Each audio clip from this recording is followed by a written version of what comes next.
రైతు భరోసా డబ్బులు ఇక సంక్రాంతికి ముందట వస్తాయా, సంక్రాంతి తర్వాత వస్తాయా, డిసెంబర్లో వస్తాయో రావు ఇట్లా అప్పటి నుంచి అయితే రైతాంగం అయితే ఎదురు చూస్తుంది కదా. మొత్తానికైతే ప్రభుత్వం కొన్ని ఆలోచనలు చేసింది. లాస్ట్ వానాకాలంలోనే రైతు భరోసా వేసే ముందట సాగు యోగ్యమైన భూములకే ఇయ్యాలి, అసలు సాగు యోగ్యంగానే అంటే దున్నని భూములకు రైతు భరోసా ఇయ్యద్దని ఒక ఆలోచన చేసింది. ఏదో జియో శాటిలైట్ మ్యాప్ల ద్వారా అసలు ఎక్కడైనా భూములు దుంతలేరా, ఏడు దుంతలేరు లెక్క ఇద్దామని ప్లాన్ చేశారు. కానీ లాస్ట్ టైం వరకు కావాలి, ఈసారి కూడా అనుకున్నారు.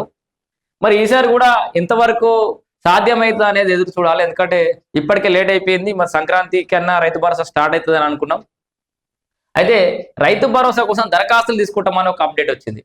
అరే మళ్ళీ ఈ దరఖాస్తులు ఏందని రైతులందరూ ఆగం కావద్దు, గాబరా పడద్దు. ఇది కొత్తగా పట్టాదారు పాస్ పుస్తకాలు తీసుకున్న వాళ్ళ దగ్గర దరఖాస్తు తీసుకోబోతోంది ఈ ప్రభుత్వం. కొత్త పట్టాదారు నుంచి తీసుకునేలా సర్కారు ప్లాన్. సో ఈ మధ్య కాలంలో ఏమన్నా ట్రాన్సాక్షన్స్ అంటే మీరు భూమి కొనుగోలు చేసి వాళ్ళ దగ్గర మీకు పట్టాదారు పాస్ పుస్తకం వచ్చింది, మీకు రైతు భరోసా వాడాలి కదా, వాళ్ళకి అప్లికేషన్ కోసం మీ భూమి మారతలేదు, మీ దగ్గరనే ఉంది, గతం నుంచి రైతు భరోసా వాడుతుందంటే డైరెక్ట్ వాడుతూ అకౌంట్లో ఇబ్బంది లేదు. నిన్న మొన్న ఏమన్నా ఈ మధ్యలో ఉండరు భూమి అని అంటే పట్టాదారు పాస్ పుస్తకం వచ్చిందంటే వాళ్ళకి రైతు భరోసా అనేది వచ్చే అవకాశం ఉంది. అండ్ ఇంకొక అయితే రైతు భరోసాకు దరఖాస్తులు కొత్త పట్టాదారు నుంచి తీసుకునేలా సర్కార్ ప్లాన్. సంక్రాంతి తర్వాత నుంచి అవకాశం.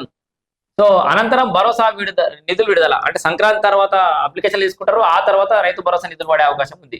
ఇక్కడ ఇంకొక అనుమానం ఉంది చాలా మందికి, నా దృష్టికి వచ్చింది, ప్రభుత్వం దృష్టి కూడా తీసుకోబోతున్నా.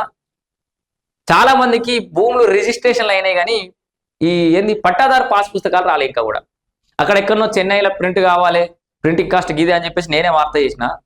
సో అన్న మాకు ఇంకా పట్టాదారు పాస్ పుస్తకం రాలేదు అని చెప్పి చాలా మంది కూడా మెసేజ్ పెడుతున్నారు. సో ప్రభుత్వం దృష్టికి తీసుకొస్తున్నా, అధికారుల దృష్టికి, ఇట్లా పట్టదారు పాస్ పుస్తకం రాకపోయినా ఆన్లైన్లో మనం డౌన్లోడ్ చేసుకోవచ్చు కదా. ఏది ధరణి మన భూభారతి పోర్టల్కి పోయి తీసుకుంటే ఆన్లైన్లో మనకు ల్యాండ్ ట్రాన్సాక్షన్ మారినట్టుగా మనకైతే ఒకటి వస్తుంది. ఆ కాపీ తోటి రైతు భరోసా నిధులకు అప్లై చేసుకోవచ్చా లేదా అనేది ఒక క్లారిటీ ఇవ్వాల్సిన అవసరం ఉంది ప్రభుత్వం అధికారులు. అండ్ మీరు రైతాంగం కూడా ఆగం కాకుండా నా నుంచి అప్డేట్ వచ్చినా రాకపోయినా ఒకసారి మీ విలేజ్ సంబంధించి అగ్రికల్చర్ ఆఫీసర్ని సంప్రదించుర్రి.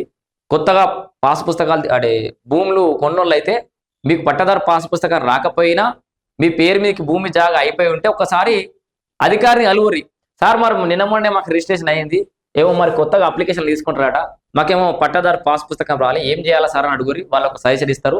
దాని ప్రకారం అది ఎక్కడైనా ట్రాన్సాక్షన్స్ వాడుకోవచ్చు అని ప్రభుత్వం చెప్పింది. ఇదివరకే మనం పేపర్ ప్రకటన కూడా చూసినాం, కానీ ప్రాక్టికల్గా మనం పేపర్ల దగ్గర ఉంటుంది, ప్రాక్టికల్ కూడా జరుగుతుంది కదా. పోయి అధికారులను అడుగురి, మీకు కూడా అవకాశం ఉంటుంది కొత్తగా భూములు రిజిస్ట్రేషన్